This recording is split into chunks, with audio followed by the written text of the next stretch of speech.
Hello and welcome to my channel, Bevvy with Beth. I'm Beth, and in case you didn't know, here on this channel I talk all about polycystic ovary syndrome, its symptoms, how to cope with them, and how my personal journey with PCOS is going. If that sounds like something that you would be interested in, then don't forget to hit the subscribe button down below so you can catch my videos every week. And today we're going to be talking specifically about my diet and how it has changed from diagnosis to today. I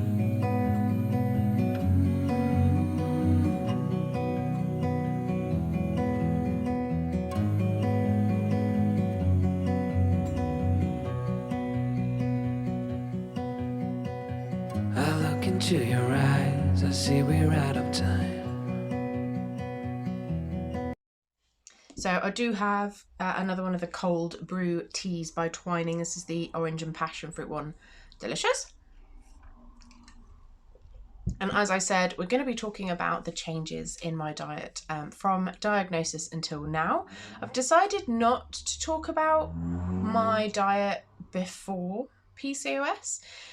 Since my diet didn't really have anything to do with having PCOS, I do want to talk about kind of the binge eating, insulin resistance cycle that you get into, but for this specifically I wanted to focus on what I did when I was diagnosed and how the diagnosis changed my understanding of nutrition.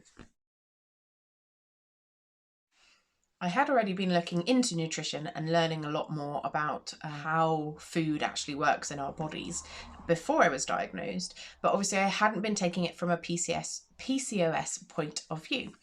So now that I knew that I had PCOS, I was able to change what I was doing to suit my body. So this is a good place to point out that I am not a qualified nutritionist or dietitian or medical professional, and so this is purely from my own research, my own experience, and what has worked for me as an individual. But never make major changes to your diet without consulting a medical professional. I'm not here to tell you what to do, just to tell you what I've done. So the first thing, of course, that because I had PCOS and insulin resistance, I knew straight away that I needed to cut down my sugar. I've spoken before about the spreadsheet I did and how I reduced my sugar down straight away.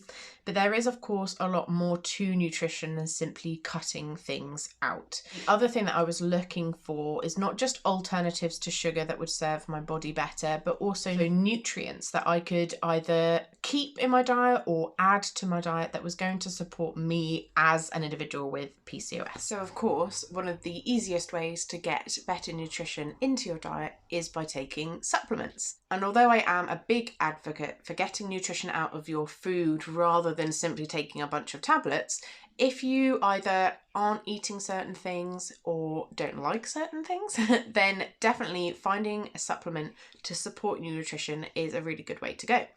I do have a video all about the supplements that I currently take, but definitely by taking things like iodine, potassium and magnesium is where I noticed a big difference in having a clearer head, less of that kind of foggy head, as well as just generally better sleep.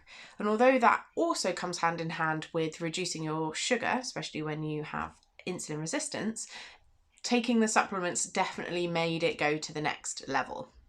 The only problem I did find is at that point I then ended up having a plateau, as it were. I wasn't feeling any better. I wasn't continuing to lose any weight. I had everything supplemented. I was also tracking everything that I was eating to make sure that I was getting the right nutrients, and I wasn't keeping much of an eye on my macros, but obviously keeping the sugar low. Still, I was at a plateau. So this is when I started to deep dive a bit more into what I was eating and how things react in our body, which is of course how I learned about omega-6s. Again, I have a video on that whole thing, so I'm not going to go into detail here. By being exposed to information on foods that cause inflammation within our bodies, that definitely helped me to take it to the next step. Things like reducing my omega-6 intake, increasing my omega-3 intake, reducing things like starches, and making sure that I was getting enough healthy fats definitely then started to shift me into a much healthier. Those things, I could really tell the difference on the inside. I felt less inflamed. Although you could see things like the swelling in my face and things, they weren't as like a drastic, noticeable result that I wanted, like the weight loss that I was looking for. But I definitely felt much better within myself. In the same way as like the supplements kind of like take it to the next level, then this reduction in inflammatory foods definitely changed things a lot for me. This is also when I started to learn about the keto diet. So again, although I was feeling much better within myself, I still wasn't seeing the weight loss that I really wanted. Another thing that I'm a big advocate for is experimenting on yourself. There is no blueprint of this is how you should eat and everyone will feel healthy and happy if they eat in this way. These are the things you don't eat, these are the things you do eat, and that is how everybody should be consuming food. It doesn't work like that. We're all really different. And so for some people, by cutting out dairy, it doesn't make any difference. Other people, it changes their lives. Same with things like gluten and all those things. We can't say that for sure if you do XYZ, anybody would be healthy or feel their best. And knowing how you feel within yourself, you can then determine whether something is really helping you or not. So things like taking the supplements, what I used to do is I would take the supplements for 10 days, I'd then stop taking them. If I didn't notice any difference, I wouldn't go back to taking the supplements, but most of the time then I found I would. And I did the same with the oils. How does it make me feel? How does that work? So the most successful ways that I've learned things about how my body works and what works for me is by doing some research, finding something out, somebody recommending taking a supplement or avoiding this food, trying it and seeing how I feel. So here I am, feeling quite a lot better, having cut out a lot of things that I used to eat all the time, changed things around. Okay, I'm feeling better, but I'm still not seeing the weight loss that I'd really like to see. And whilst I do in my head understand that your weight or how much fat you have or anything like that doesn't mean health. Like people have, our bodies are different, and some people can be at a certain weight and be healthy, and some people can be at that same weight and not be healthy, and all that kind of stuff. I just found it really difficult for myself in that anytime I felt better, I would be losing weight. And so I correlate my weight with my health. So that's definitely my personal thing. So when I was, although feeling quite better, I wasn't losing any weight. For me, that meant I needed to do something, I suppose, basically more drastic in order to get to a much healthier level, which is how, of course, I stumbled upon the ketogenic diet, because it was actually a keto specialist who I had learned about omega-6 oils from and had noticed that made a big difference, and it did make me a lot healthier. It did lead me to investigate a bit more about the keto diet and how it works, what it was really all about.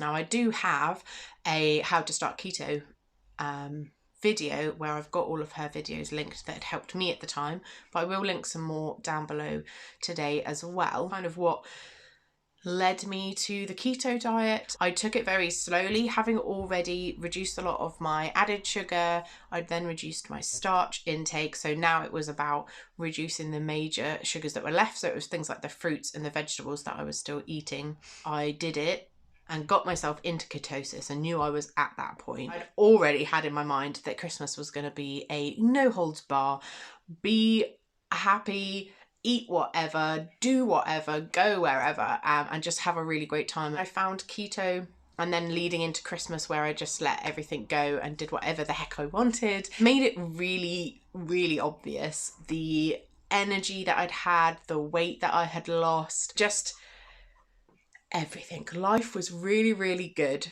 really good. And then I went into December and I had a ton of rubbish. You could totally see that, you know, I was like having to have naps during the day because I didn't have any energy. I was struggling with sleep to a certain degree of, you know, just not having a routine as well.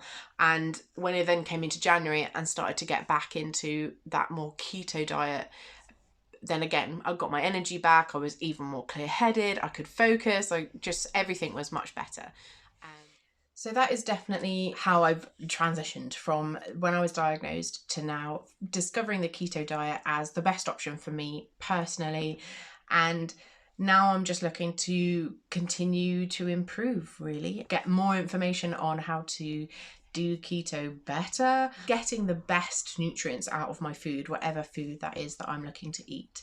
So I hope that maybe you found this a little bit interesting. I hope that it explains a little bit as to how and why I've landed on the keto diet and why I will continue to do that until I find something better, if that ever comes along. So thank you so much for watching. If you did like this video, don't forget to hit the thumbs up, because it means so much to me to know that what I'm putting out there is being enjoyed by you guys.